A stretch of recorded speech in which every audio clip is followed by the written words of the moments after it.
దేశవ్యాప్తంగా నిర్వహించిన మొదటి విడత జేఈఈ పరీక్షల్లో తిరుపతి ఎన్ఆర్ఐ కళాశాలకు చెందిన విద్యార్థి వికాస్ 99.32% రాణించారని ఎన్ఆర్ఐ విద్యా సంస్థల చైర్మన్ ఆలపాటి రవీంద్ర మీడియా సమావేశంలో తెలిపారు. ఈ సందర్భంగా కళాశాల యాజమాన్యం సాలువతో సత్కరించి అభినందించారు.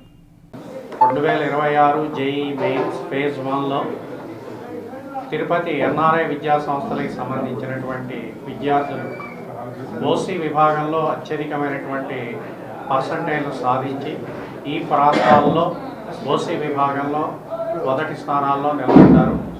వాళ్ళకి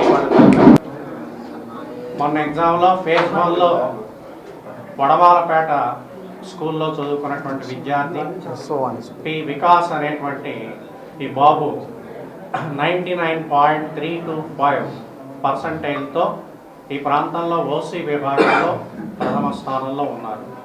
అట్లనే కార్తీక్ అనేటువంటి బాబు 91.3%తో ఓసీ విభాగంలో ఈ ప్రాంతంలో ముందంజలో ఉన్నారు. వీళ్ళకి వీళ్ళ తల్లిదండ్రులకి వాళ్ళ స్కూల్ యాజమాన్యాలందరికీ కూడా ధన్యవాదాలు. ఈ రోజుల్లో ఒక మామూలు విద్యార్థి, సాధారణ విద్యార్థికి ఐఐటిలో ఈ టైప్ ఆఫ్ ర్యాంకు రాయలసీమలోనే కాదు తిరుపతిలో కూడా సెకండ్ ర్యాంక్ వచ్చింది. అక్కడ స్కూల్ లెవెల్ నుంచి ఫౌండేషను, ఆబ్జెక్టు, కఠోర శ్రమ వల్ల వచ్చింది. కానీ 2 సంవత్సరాల్లోనే కేవలం మా ప్రోగ్రాం వల్ల, మా ప్లానింగ్ వల్ల, మా టీచింగ్ స్టాఫ్ వల్ల, వీళ్ళందరి కష్టం వల్ల, బాబు కూడా కష్టపడి చేయటం వల్ల వీళ్ళందరికీ ఈ ర్యాంకు రావటం సాధ్యమైనది. సెకండ్ ఇయర్కి వచ్చిన తర్వాత కంప్లీట్గా జేఈఈ మెయిన్స్ మీద ఇంట్రెస్ట్ పెట్టాను.